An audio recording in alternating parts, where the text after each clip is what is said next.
You sit down to start. You've got your to-do list, your coffee, your music. You're ready. Then, ping. New email. A quick scroll on Instagram. Just one YouTube video. Oh wait, maybe I should reorganize my desk real quick. And suddenly, it's been 45 minutes, and you haven't even opened the file. Sound familiar?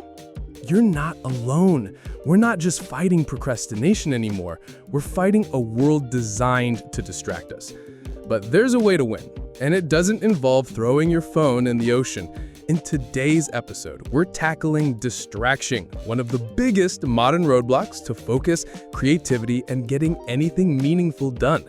You'll learn why your brain is wired to seek distraction, not avoid it, how I trained myself to write content even with constant mental noise, the psychology of attention switching and dopamine loops, and a system I use to enter deep focus even when I don't feel like it.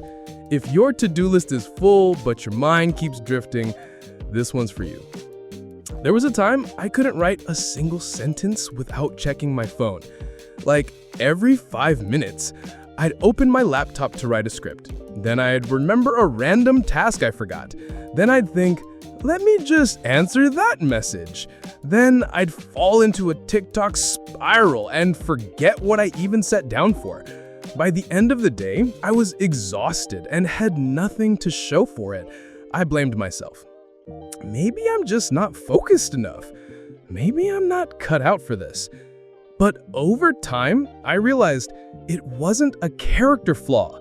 It was a brain overload, and I could retrain it. Why distraction feels irresistible.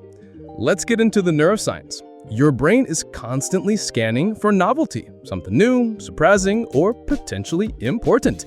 Every notification, every scroll, every tab switch triggers a small dopamine release. That dopamine hit tells your brain, this is rewarding, let's keep doing it. So when you open your email real quick, your brain thinks it's winning. And every time you switch tasks, your attention resets, but your mental energy doesn't recover. This is called attention residue. So now, you're not focused, you're drained, you feel guilty, and that guilt pushes you back into more distraction. That's the distraction loop. The distraction loop. Here's how it traps you. You feel overwhelmed, seek a quick break, Instagram, YouTube, etc. You get a dopamine hit, your brain thinks it's productive. You return to the task but feel more tired, not more ready. The task feels harder. You escape again. Now you feel guilty for wasting time, which triggers more avoidance. The more you loop, the weaker your focus muscles become. But the good news? They're trainable, just like real muscles. One day, I need a deal with myself. I will write for 25 minutes. No distractions, no edits, no switching tabs. Just 25 minutes. I set a timer, turned my phone on airplane mode, and started. Was it perfect? No.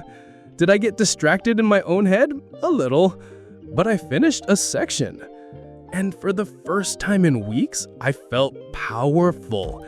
That's when I realized focus isn't something you wait for, it's something you build. And it starts with micro commitments. How to train your focus, 5 powerful shifts. Let me share the 5 things that completely rewired how I stay focused even when distractions scream for attention. 1. Create a focus bubble ritual. Before deep work, signal to your brain that you're entering focus mode.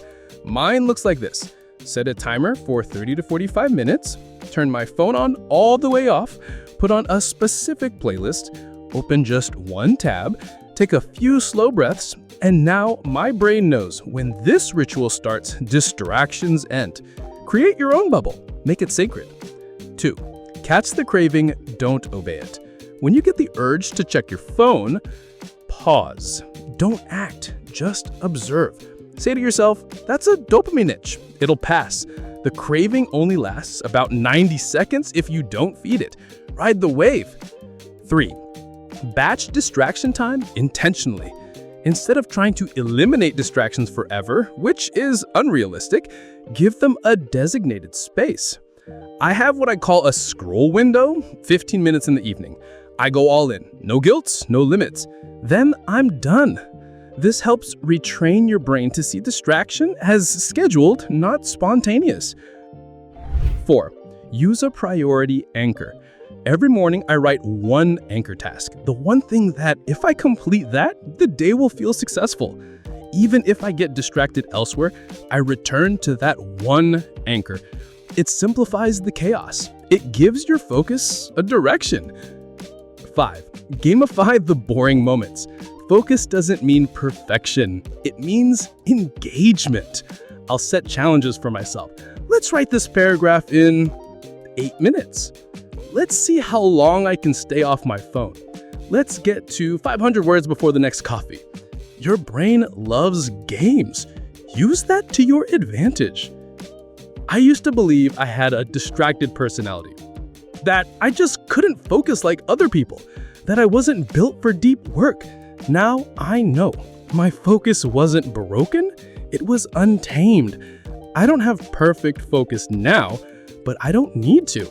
I have tools, awareness, systems, and most importantly, self-trust, because I've proven to myself I can direct my attention, I can protect my energy, I can create even in a distracting world, and so can you.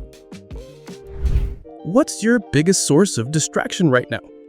Be honest and drop it in the comments. Let's normalize the struggle and support each other in overcoming it. Next in the series, how to find motivation when you don't feel like doing anything, because focus means nothing if you can't start. In the next episode, I'll show you how I built momentum from zero, even on days where I felt empty inside. See you there.